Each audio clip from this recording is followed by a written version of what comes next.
bit of fun. The serious of the night is the pall that's over the football world at the moment. So you arrived at Richmond just after Danny had finished up. Yep. But there were echoes and influence of Danny. There is, and word spreads like gospel inside football clubs, and they're always great stories. And there's a fantastic story that Chris Newman's told me on many occasions about when Spud was right at the end of his coaching tenure, and being the joker that he was, he knew he was under the pump. So the boys have gone up to the Graham Richmond room, and they've walked up the stairs to the meeting room there, and Spud's standing there, and he's got the compressor from the boot starters room, and he's standing there with it over his head like this.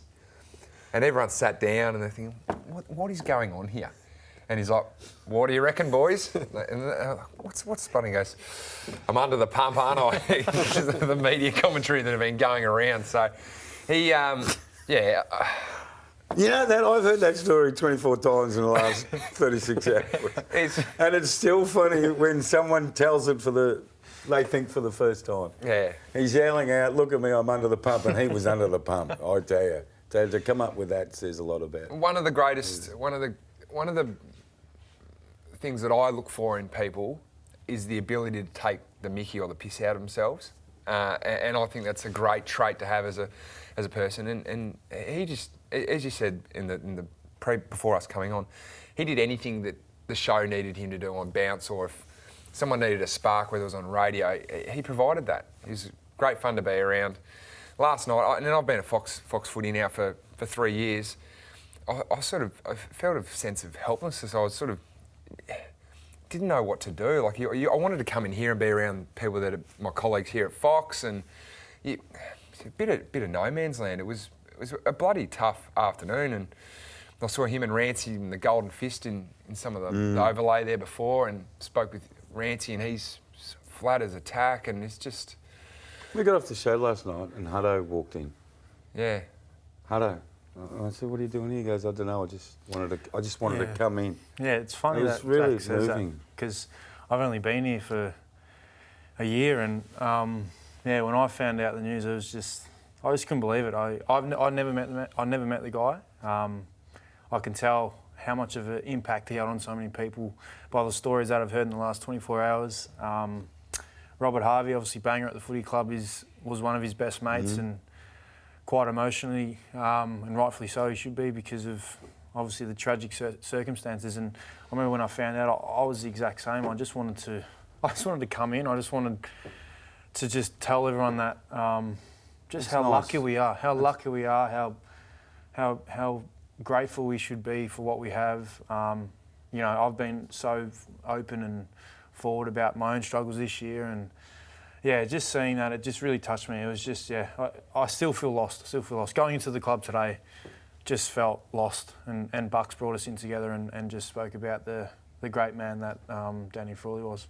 So part of his legacy is, and his family spoken about it tonight, and they'll find some comfort in it, was his willingness to talk about his struggles and to try to normalise it. And it is something that has become more commonplace in the football conversation. He's one of the elders, you're one of the current who's sort of taken that up, is that the stigma has very much been removed. Oh, well and truly. I listened to that SAC podcast, and I actually listened to Danny Frawley, his one, I think 2 weeks ago, and I wish, because I remember when I listened to it, and I really didn't know how bad his mental side was, I guess, and how much he struggled, and that's just because I didn't know the guy. And when I was, listening to him talk, in that moment, I wanted to meet him. I wanted to ring him. I wanted to meet him. I wanted to chat to him. And I just wish, I was so shy. I obviously wouldn't. I was just too shy. So I wish I had enough balls, I suppose, to have rang him and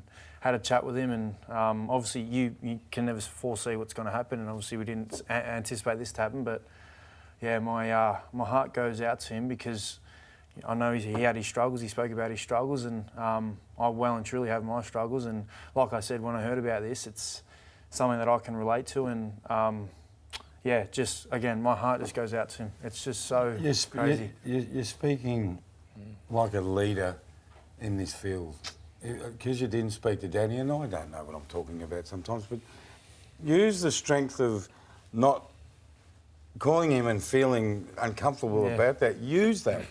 And become a disciple of Danny's, mate. Yeah. You're already Yeah. on the way there. Yeah. You're there. Yeah. Well, You I think know? I've the platforms where I've been able to talk about it on the show, in the documentary that we did. I think the message is really getting out there, and the amount of positive feedback that I've got on being able to talk about it, because it is very hard. It is hard because there is a stigma, like you talk about, and it's breaking. We're breaking it. We're slowly breaking it, and but we're meant to be big macho men who don't have feelings, and we're lucky we get paid the big bucks. We kick the footies everywhere. You know what I mean? So so it's hard to break it, and to finally have had enough balls to come out and talk about it. It's been hard doing it, but the positive, and it just reinforced it yesterday. Like I said, I'm just lost. Like I just feel so sorry for his family, for him. He's like, I've never met him. His beautiful daughters who, I don't think any of them are married. Danny's not going to be able to see his own daughter. It's just heartbreaking. It just breaks my heart. And I didn't know the guy. Brilliant. Absolutely brilliant. People are sitting at home right now going, wow. They really are. I'm sure these two are as I well. am right here, right now, I can tell you that. It is amazing, buddy. That's how far you've come in 12 months. Now,